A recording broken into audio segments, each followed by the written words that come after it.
Hi, Jason Pilgrim here from the Profitable Practice podcast, where we help allied health professionals just like you empower and inspire the lives of so many more people by building bigger and better businesses. Let's go and get stuck in right now.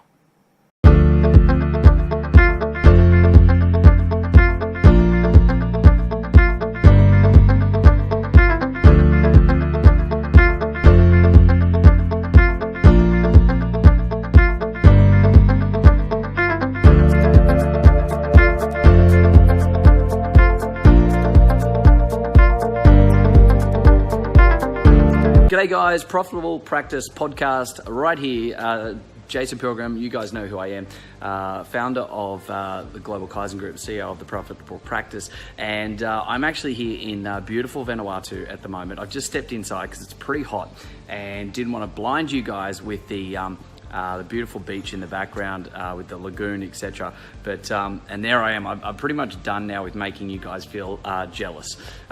So look, here's the thing. We wanted to chat today about all the things that we learn at university and the ongoing factors around trying to not just actually unlearning those, but making you aware that the most important factors about what you learned at university aren't what you need to keep learning about right now. And I think if I just premise this by talking about the business world. We are in the business of health. What we actually have to be focused more in on at these point in times is some of the top things to actually know and learn and understand, not just be in a situation where we have to develop professionally. Because for not one moment here am I saying developing more around your skill set as to who you are, what you do, what you learn, what you're going to be imparting into your team or to your clients isn't important, because absolutely it is, totally. But here's the thing. If you only go ahead and continue to learn the professional side of things, there's going to be massive gaps in what you're trying to provide in the health industry and in the business world. And we all know that we don't get enough education at university around the business world.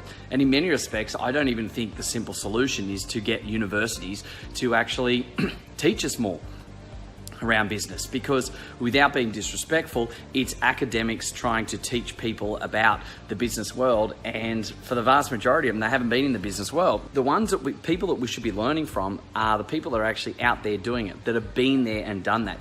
You can't expect someone whose specialty and niche area is to teach from scripts and education profiles and stuff like that. You can't expect people that haven't been out in the business world to know the best way forwards and the best things to learn and grow from.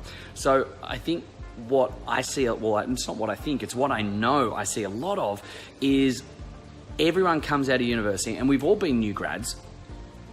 We all want to be the best, allied health professional that we can be. We all want to be in a scenario where we're doing the most amount of professional development. I've run dozens and dozens of interviews. In fact, the interview, and I'll do another podcast on this about how to do interviews and how 99% of people in the industry do interviews completely wrong. And that's a strong word, but that is completely true. You're actually, displaying yourself, not trying to hire them. They're trying to hire you. But cutting to the chase right now, what we actually see and hear all the time is the fact that new grads always want to continually develop. They want to be the best practitioner. They want to really develop their skills. They want to be in a continuous improvement environment. They want mentoring. They want to learn more and grow more, which is great. That's fantastic. We want that. We encourage that. It's seen as a great attribute. It's fantastic, and there's no disputing that. But I guess the challenge in and around that is that they don't know what they don't know, first and foremost.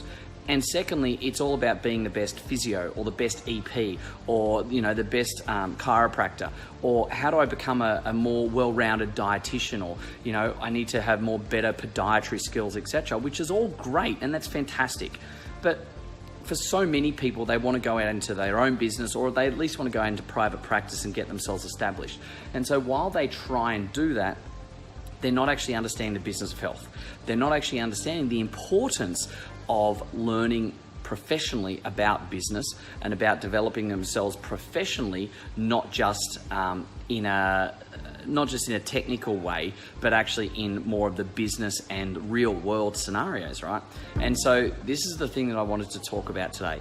What we got taught at university, or maybe what we didn't get taught at university, is in and around the fact that it's not just about continually upskilling. You know, we shouldn't just be going to conferences to learn about the professional side of our industry. You know, in the last couple of years, we've seen a lot of different associations start to put on different business courses, or they're putting on, you know, a business conference, and they try and get the best speakers and this and that. But the vast majority of times, most of those speakers are coming from a practitioner base. They haven't actually come from our industry. And you sit there and it's very frustrating, because if you haven't had real world experience and you haven't got huge amounts of runs on the board, then the simple fact is this: you shouldn't be teaching other people when you haven't taught it yourself, when you haven't done it yourself, when it's not a successful model.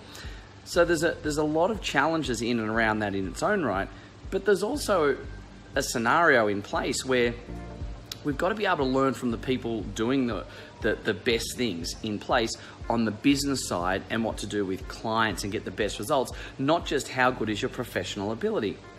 And I think if we bring this all the way back to one of my first points, you can be a very, very good chiro, physio, etc. You could have really great, acute skills for getting rid of pain, doing manipulations and that type of stuff. Absolutely, and that's fantastic, right? There's absolutely no criticisms from me on that regard. Is there an importance for you to continually upskill, learn the best practice, the new research and that? Absolutely, it is very, very important. But I guess the thing that most people don't do near as much is they have this I know mentality.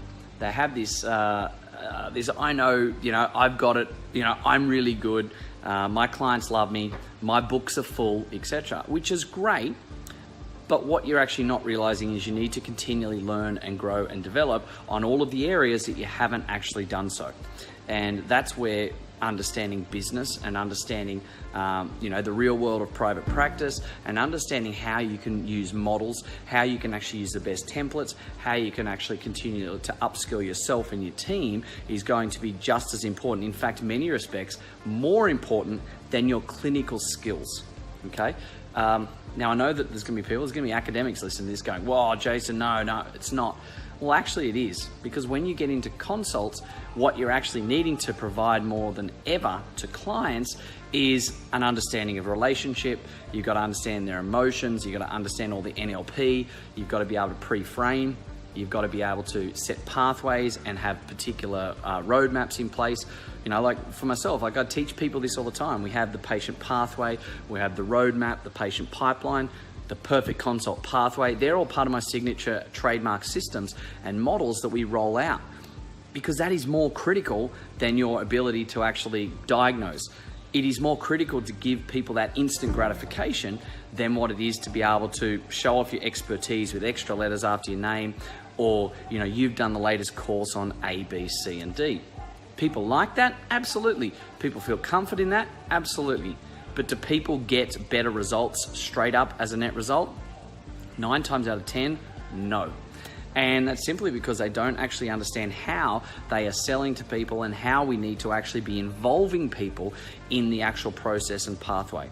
And again, that's something that can't be taught at university. That's something that can't be, just learnt knowledge unless you're prepared to do a solid, 6 to 8 years in the industry, lacking all of these skills before you learn that yourself and grow through that understanding. So I'm not saying you can't do it yourself. Absolutely not. And there's some people out there that have been in the industry for 10 years, 20 years that do an amazing job at this. But what you need to understand is that you need to continually upskill in those areas, not just on your technical skills, okay? So I think for me, universities do a great job at trying to get us to upskill. We see it all the time with new grads. We see it all the time with people wanting to continually upskill. Is it important to do so? Yeah, absolutely it is. Going and do the latest shoulder course, or the latest course on diabetes, or what's the latest research saying on lower back pain, etc. You know what I'm talking about here, guys. We've all seen it. We've all heard it. We get the email blasts from our organizations. too many of those damn things. We get bashed around the ears every year about having to do our continuing education, CPD points and all that to keep our accreditations, etc. That's all good and well. Standards need to be met. Accountability must need to be in place. And that's all fine. I'm a big supporter of that. But what I don't understand is when so much of the pathway and the ability to treat people is based around psychology, their mentality, NLP, pre-framing, the understanding of business, the understanding of relationships, grabbing those commonalities. Like I've got a huge webinar series that I run on the perfect consult pathway. Exactly how to say this and what to do and what structures to bring into play. And it's a 9-box solution that's there. And I sit there and I go, that is more important than my ability to even diagnose. Like I can tell you right now, it has been years since I have actually consulted with clients. But here's the thing, I can get better results from someone better results with a patient that comes in right now in that first session or the first, say, 2 sessions for diabetes, falls prevention, cardiovascular disease, name a chronic disease state, and I guarantee that I can get a better result in the first 1 or 2 sessions than what probably 80 or 90% of practitioners can. And I'm not even treating. I'm not doing the CPD courses on the professional skills anymore. And I'm not being rude or arrogant about that, but the fact is this, if you have the right pathway and the right, consult pathway in place, you can get more from a client by understanding this process than what your professional skills will ever give you. So if we know that and we prove that, and we do this with clients all the time, and you sit there and you go, so why aren't universities, why aren't organizations, our governing bodies, etc., making sure we do more of that? Making sure that if we know that, so much of the vast majority of the initial benefits and that instant gratification that clients are going to get is going to come from these secret tips and hints and etc. that we've got in play, why wouldn't we be putting that into play? If it's about the business of health and it's about working with the clients and their mentality and having the right things in place, the next logical steps in place, all right, the mentality behind this, etc. Why the heck are we always constantly trying to push forward around just developing ourselves professionally with our hand skills, our diagnostics, our clinical reasoning and all of those type of things? Because it's just frustrating, right? Most of you listening to this right now are listening to it and totally agree with me because you're actually smart enough to be listening to this podcast. You're actually smart enough to be, knowing the benefit of doing that. Jim Rohn, one of the great men that have taught the world so many things. He's got some great sayings and some great advice across so many different books and things like that. And some of the work that I've got from him and some of the benefit I've got from him is really, really simple. And he always used to say that you've got to learn before you earn. And that's so true in this situation, guys. We have to be able to be prepared to learn before we can actually earn. The challenge that we have is not that your mentality right now is about, you might be sitting there right now saying, well, Jason, I do that. I do know that I need to learn, etc. I want to learn. Absolutely. But let me honestly ask you this question. Are you learning the right things that you need to do now? Or are we just learning for the sake of learning? And I think this is where more responsibility needs to come back onto our key organizations, our referring and governing bodies, etc., to make sure that we're not just developing as a practitioner, but we're developing more as an understanding, like in private practice, of how to work with mentality and the psychology, behavioral traits, like disc profiling, making sure we know about NLP, how to actually pre-frame. We've got models and templates in place to know exactly what to say, how to say it. The key factors, I always talk about having the right key to be able to unlock the padlock of every client. And unless you have those in place and continually upskill and continually work in that framework, then unfortunately, you're always going to be fighting a losing battle. There's no other way about this. You can literally be, and I'm always feel like I want to give you guys examples right now, people that I know that are brilliant with their hands and diagnostics, but as people persons, they're not that good, right? I mean, we all know that there's surgeons, for instance, that are amazing under the knife, and you'd trust your own family and yourself with a particular surgeon to do spinal surgery, but their bed manner is absolutely shit, right? And That's the true reality of this. You've got to be able to upskill across many different facets, not just on doing CPD courses to improve how you work with shoulders or knees or how you better diagnose, because guys, that's not actually the most important thing. The most important thing across this is that you're a better, well-rounded practitioner, that you develop professionally on the way that you speak, the words that you use, the words that you don't use, the phrases, the pre-framing. And it's kind of funny because there's one or two other people in the industry that I see trying to put on different courses about how to actually, grow and thrive and be, great in business and succeed in the industry. And they're people that haven't actually been there and done that themselves, that don't actually have that thinking process or thought process or mentality themselves in regards to continually working on these other aspects. So, and hey, look, we're all still learning. We're all still growing. I'm still learning, I'm still growing. I spend tens of thousands of dollars a year upskilling myself in this area, working with some of the best people around the world in this area. And so when we stop and think about this, the take-home message is primarily this, guys. What we got taught at university, what we continually get told, what we continually get shown, what we get encouraged to do, pushed into, etc., regarding our accreditations, our hand-on skills, and all of those things, that's all great, okay? There's no problems with that at all. Keep doing that. But here's the thing, understand it's not the most important factor of what you need to learn in private practice. It's the little nuances, the words and the phrases, the NLP, the pre-framing, putting all of those things in place so that you're a better practitioner on the economics around business, the business of health, the mentality of how you need to work with people, the accountability you put forward, and that is how you get the best results, best clinical outcomes, the better longevity. You take them through that pathway and that process, because without that, guys, you're absolutely shooting yourselves in the foot. There is no other thing I can say about it except for the fact that you are selling yourself short if you're not continually learning and growing that area. So it might be get better mentors. It might be get a mentor. Start doing more business-based development. I mean, a great thing is read more.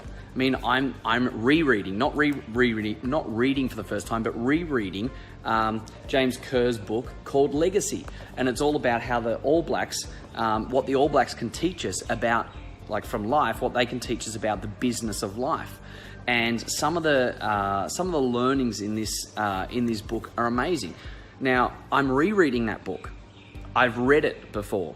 I've got a list for allied health professionals of the first 132 or first 134 books broken down into business or financials or team, hiring, etc., entrepreneurship, all of these different structured processes in place for our first 132 or 134 books that you need to read if you want to be an amazing allied health professional and run a profitable practice. And I've read those. They're the best ones that I've read that I think you need to read. There's a hell of a lot more that don't make the grade.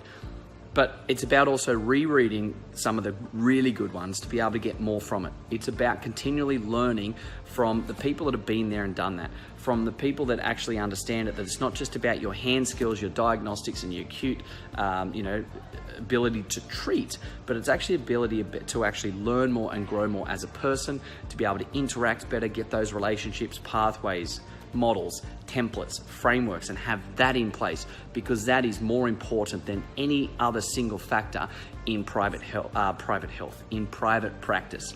So if you're listening to this right now, I would challenge you to go out there and find more programs, more books to read, more people to speak to. I mean, heck, if you want to be challenged in that, talk to me. I'm more than happy to get stuck in and help you out and push things forward. Maybe it's your next book. Maybe it's, hey, I need to find out about this, and bang, here's the person you need to talk to, or I'll show you, I'll push you into a particular idea or thought process that, go and talk to these guys because of blah, blah, blah. That's what I do, guys, and that's how I want to be able to help you. The main thing is this. Be really, really sure that you're doing everything you can right now to grow yourself professionally, not just as a practitioner with technical hands-on skills, but to grow yourself in other areas as well.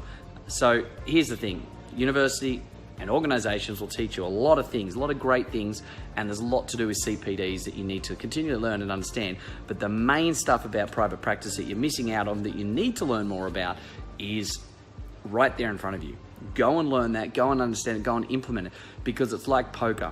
It'll take you a couple of months to learn, but a lifetime to master. I've been doing this for 14 years now, about 11 years or 12 years now with different coaches, mentors, programs and that around the world for 11 or maybe 12 years now, alone myself. So I'm very good at it, but I also know that there's so much more that I need to learn and grow from as we go through this process as well. We never stop learning. We need to learn before we earn. We need to learn the right things and not just blindly follow with what we've been told about our technical skills and diagnostic skills. So guys, take that, go and learn, go and drive. If you need my help, reach out and I'll talk to you guys very, very soon on the next Profitable Practice podcast. Talk to you soon. Cheers. Hey guys, thank you very much for listening to another episode of the Profitable Practice podcast. I would love nothing more than for you to be able to leave a review. I get so much joy out of listening and reading the amazing things that you guys say about this. So please subscribe to our channel, leave a review.